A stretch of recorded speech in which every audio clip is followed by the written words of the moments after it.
ناکا رسول صلی اللہ علیہ وسلم اور منافق۔ ابن اسحاق نے حضور اکرم صلی اللہ علیہ وسلم کی سفر تبوک کے واقعات لکھتے ہوئے بیان کیا ہے کہ راستے میں کسی جگہ آپ صلی اللہ علیہ وسلم کی اونٹنی گم ہو گئی۔ آپ صلی اللہ علیہ وسلم نے صحابہ رضی اللہ تعالیٰ عنہ اونٹنی کی تلاش میں نکلے۔ حضور اکرم صلی اللہ علیہ وسلم نے ایک مخلص صحابی رضی اللہ تعالیٰ عنہ عمارہ بن حزم رضی اللہ تعالیٰ عنہ تھے۔ وہ بیعت عقبہ اور بدر میں شمولیت کے شرف سے سرفراز تھے۔ ان کے گروپ میں زید بن نصیب قنقابی تھا جو منافق تھا۔ عمارہ رضی اللہ تعالیٰ عنہ رسول پاک صلی اللہ علیہ وسلم کے پاس تھے اور زید ان کے قیام گاہ میں تھا۔ اس نے قیام گاہ میں لوگوں سے کہا، کیا محمد صلی اللہ علیہ وسلم کا یہ دعویٰ نہیں ہے کہ وہ اللہ کا نبی ہے اور تمہیں آسمان کی خبریں سناتا ہے، اور اسے یہ بھی پتہ نہیں ہے کہ اس کی اونٹنی کہاں ہے؟ عمارہ رضی اللہ تعالیٰ عنہ اس وقت رسول اللہ صلی اللہ علیہ وسلم کے پاس تھے۔ آپ صلی اللہ علیہ وسلم نے ان سے کہا، ایک شخص نے یہ اور یہ باتیں کہی ہیں اور میں تو کہتا ہوں کہ بخدا مجھے وہی کچھ معلوم ہوتا ہے جو اللہ تعالیٰ مجھے بتا دے۔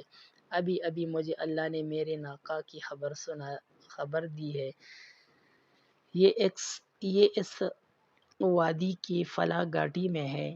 ایک درخت کے ساتھ اس کی نکیل اڑ گئی اور وہ وہیں کھڑی ہے، جاؤ اور وہاں سے اسے پکڑ کر لے آؤ۔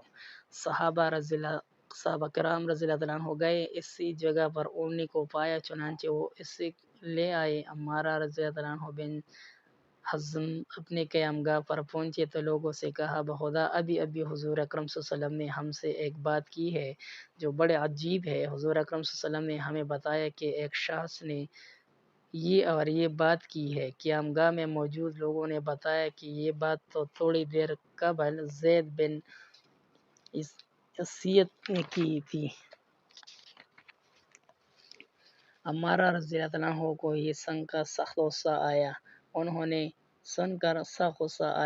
نے اسی وقت زید کو گردن سے پکڑا اور لوگوں کو پکار کر کہا، اللہ کے بندو، میرے خیمے میں ایک ہوشیار، چالاک، خطرناک آدمی تھا اور مجھے اس کی خبر ہی نہ تھی۔